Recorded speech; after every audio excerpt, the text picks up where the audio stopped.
আমার ড্রাগন গাছে ফুল এসে গেছে। এই যে এখানে একটা, আর কোথায় আর কোথায়, এই যে এখানে আর একটা।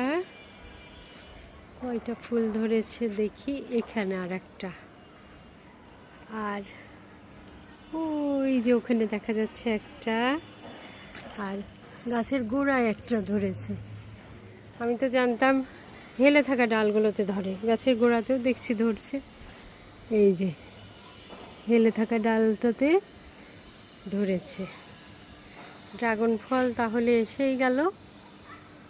ও এই যে এখানে আর একটা, এটা তো দেখাই হয়নি, এখন দেখা যাক ড্রাগন ফল ফুল ফুটে কয়টা শেষ পর্যন্ত টিকে ড্রাগন ফল। এখন বৃষ্টি হচ্ছে, অবশ্য অনেক ফুল আসবে, কয়টা থাকে সেটাই দেখা যাক।